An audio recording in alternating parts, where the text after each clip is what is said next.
When people start taking preparedness seriously, they quickly discover something unexpected.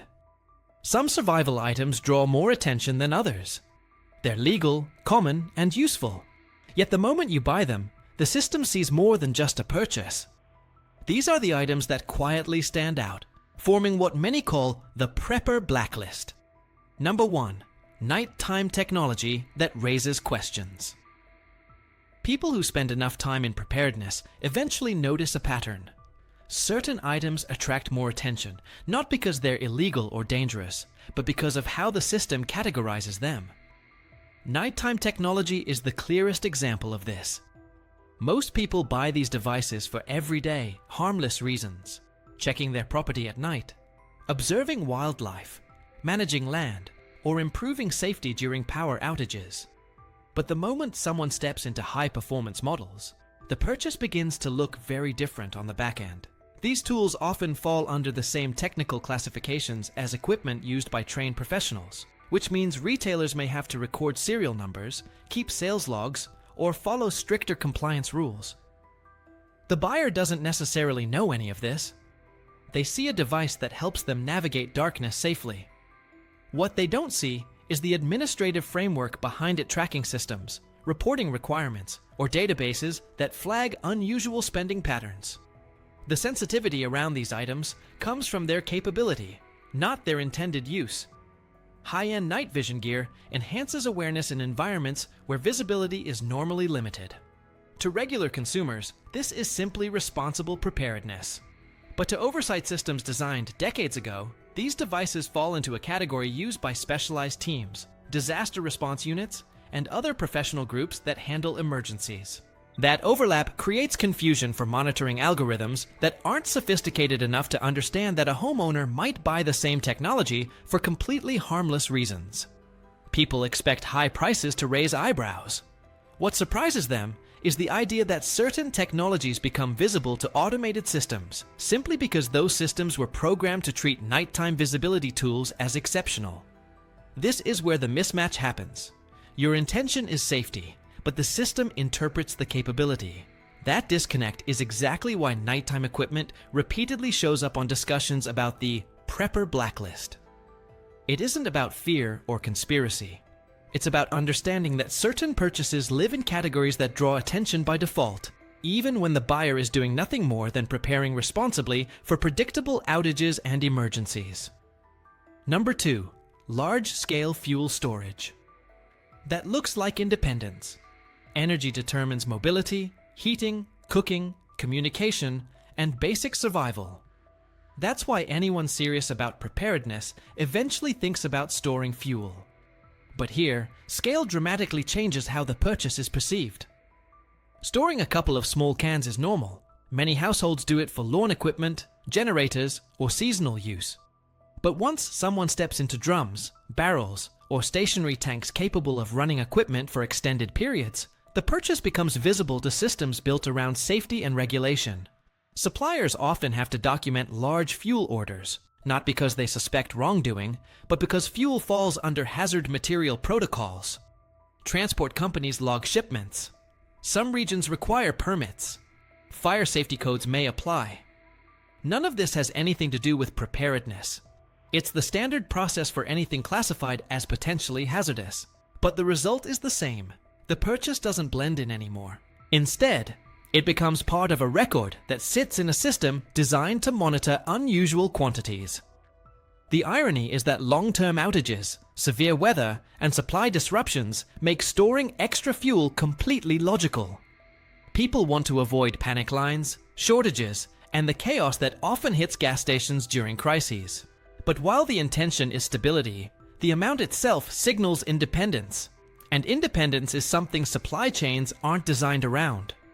Fuel distribution operates on predictable consumption patterns. When someone creates a private reserve large enough to last several weeks, systems that monitor inventory fluctuations see it as an outlier. During emergencies, governments often impose temporary fuel controls to support hospitals, ambulances, and infrastructure. So large reserves, even privately purchased ones, can attract administrative attention simply because authorities prioritize essential services. This doesn't mean something negative will happen. It only means the purchase sits in a category that's more visible and less ordinary. That visibility is why large-scale storage consistently appears in discussions about items that stand out on the prepper blacklist. You may intend to stay prepared. The system, however, interprets scale as a sign of significant independence. Number 3. Medical gear beyond basic first aid. Every home has a few bandages, antiseptics, or pain relievers. These purchases are regular, predictable, and invisible to any system. But when someone moves beyond the basics into advanced medical equipment, the purchase begins to stand out, not because of intent, but because of how supply systems categorize specialized items. Basic medical supplies are treated as household goods, but more advanced equipment is often grouped with products intended for clinics, training centers, work sites, or institutional use. Because of this, vendors may track sales more carefully. They might need to comply with inventory audits, record expiration dates, or meet safety requirements. This difference in categorization creates a ripple effect. Automated systems meant to detect unusual patterns in purchasing behavior don't understand context. They don't know whether the buyer is supporting a volunteer group, learning medical skills, stocking a workplace, or preparing for remote emergencies where help could be delayed. They only see that the volume or type of supplies doesn't match typical household patterns. Even though preparedness-minded people often have completely responsible motivations, algorithms treat large medical purchases the same way they treat institutional orders. That means they're flagged as unusual, not wrong. The system doesn't think the person is doing something harmful. It simply notices that the behavior doesn't match the average consumer profile. It's ironic. Learning how to stabilize injuries or manage emergencies is one of the smartest and most responsible aspects of preparedness. Yet the supplies that support that knowledge appear in categories designed for professionals. This is why advanced medical gear repeatedly shows up in conversations about the prepper blacklist. Not because it's restricted, not because it's dangerous, but because the system interprets high-volume or specialized purchases as institutional scale behavior, rather than personal preparedness. Number 4. Secure communication tools that reduce visibility. Communication is the backbone of disaster response. When storms, blackouts, or infrastructure failures happen, people need ways to coordinate with family, neighbors, and local support networks. But communication devices vary widely in capability, and this is where attention begins. Basic radios are treated like consumer gadgets. They're common, predictable, and low risk. But once you enter the realm of radios with privacy features, long-range capabilities, or independent channels, the purchase no longer looks ordinary. These devices often require registration, licensing, or documentation. Sellers may need to record details for warranty, compliance, or regulatory oversight. None of this implies anything negative about the buyer. It's simply part of the administrative structure surrounding communication technology. But the effect is the same. The purchase becomes visible. What many people don't realize is that communication networks are a major focus during emergencies. Authorities rely on predictable channels to distribute information, warnings, and updates. Devices that function independently of those channels, especially ones that reduce traceability, are treated differently. Not negatively, just differently. They stand out because they allow communication even when standard networks are overloaded or offline. For most preparedness-minded people, the goal is simple. Stay connected when the power goes out. But automated systems read capability rather than intent. They aren't sophisticated enough to understand that someone just wants a safe backup communication option. All they see is a tool that operates outside the usual digital ecosystem, which automatically makes it an outlier. This is why secure radios frequently appear in discussions about items that draw attention. They represent autonomy. And autonomy, especially in communication, is something that monitoring systems notice by design, not by suspicion. Number 5. Water systems designed for long-term self-reliance. Water infrastructure is one of the first systems to strain during disasters. Pipes break, contamination risks increase, and distribution becomes unpredictable. So people who focus on preparedness naturally think about ways to secure long-term access to clean water. Small filters are normal, nearly every household owns one. But when someone purchases equipment capable of filtering hundreds or thousands of gallons, the system begins treating the item as something reserved for shelters, camps, remote work sites, or emergency services. Large-scale water systems are often classified as critical resources. Because of this, they sometimes fall under regulations requiring the seller to maintain records, track units, or verify certain specifications. Again, none of this targets the buyer. It's simply part of the structure used to manage equipment that affects health and safety on a broader scale. The purchase of a large water system signals the potential for long-term self-reliance. It means the household could function with minimal support during extended crises. That level of independence isn't typical, and because of that, it shows up on automated systems monitoring supply distribution. Not negatively, just as an outlier. During disasters, water distribution becomes heavily managed. Authorities prioritize hospitals, shelters, and vulnerable populations. So owning equipment that effectively bypasses centralized distribution can make the purchase appear more significant than the buyer intended. It's not the item that stands out, it's the scale. This is why large water filtration units appear on prepper blacklists. They represent a capability usually associated with larger organizations, not households. And anything that breaks from the household norm inevitably becomes more visible, even when the intention behind it is simply responsible planning. Number 6. Protective gear. Protective gear is one of the most misunderstood categories on the prepper blacklist because on the surface, it seems completely harmless. People buy safety equipment for construction projects, outdoor work, training courses, storm cleanup, or hazardous weather. Nothing about these purchases signals anything unusual by itself. But the moment certain gear begins to resemble what professionals use in specialized fields, the item shifts into a different administrative category. This shift isn't about suspicion. It's about how regulation classifies equipment that's designed to handle higher risk environments.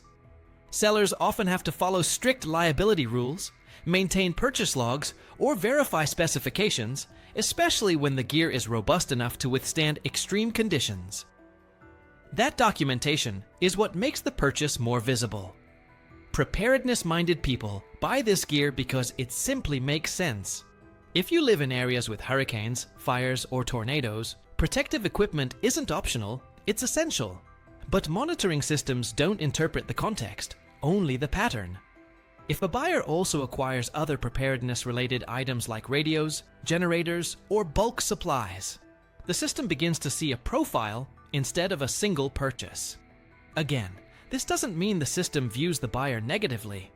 It simply identifies the purchase as atypical relative to the average household, where protective gear is usually limited to simple hard hats or gloves. This is why protective equipment ends up on many prepper blacklist discussions.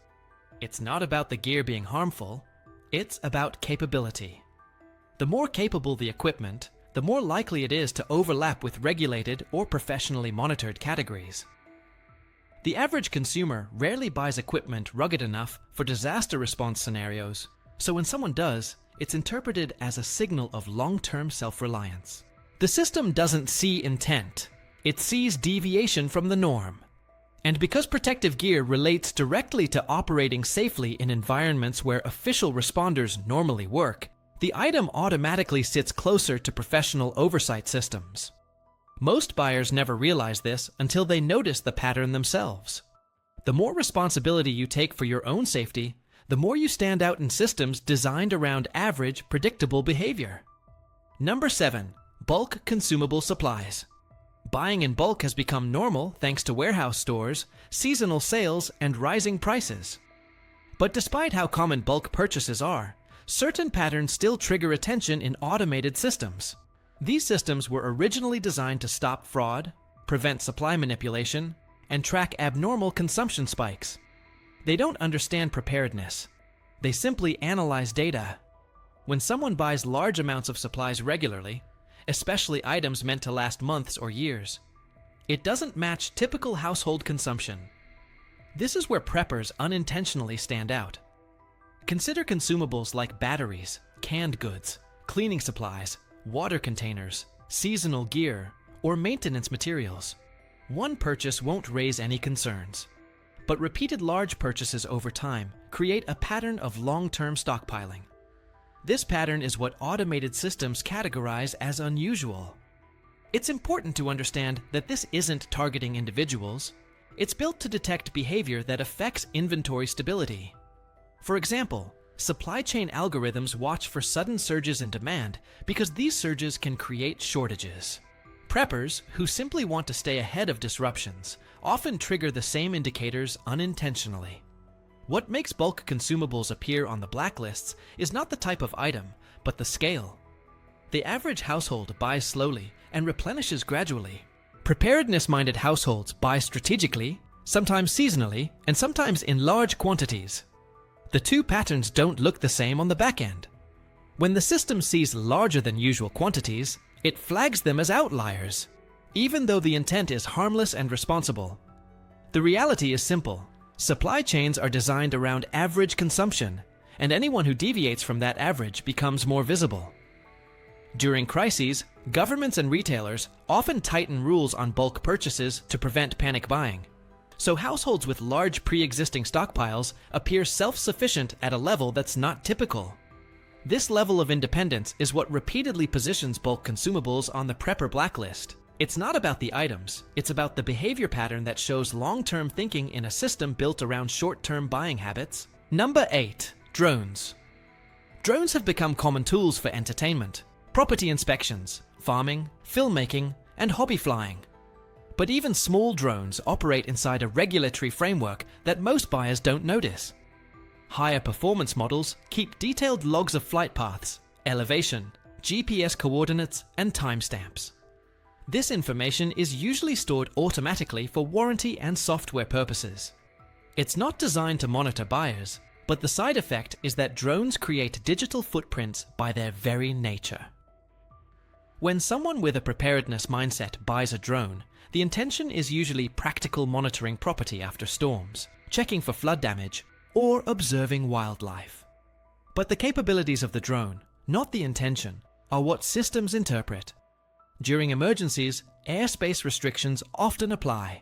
Drones can interfere with helicopter operations, rescue missions, or infrastructure repair efforts. Because of this, many drone models interact with airspace databases and navigation systems that include built-in compliance features. These features make drones part of a larger tracking network. When someone buys a drone with long-range capabilities, powerful cameras, or advanced flight features, the purchase moves into categories often associated with surveyors, inspectors, researchers, or media cruise fields that are typically monitored for safety. The system looks at capability. A drone with a long flight time or strong camera sensor resembles equipment used by professional teams, even if the buyer only intends to use it around their backyard. This is why drones show up in prepper blacklist discussions. They grant awareness from a distance, and awareness is something that official response teams prefer to control during emergencies. Having your own aerial perspective means you're less dependent on external updates.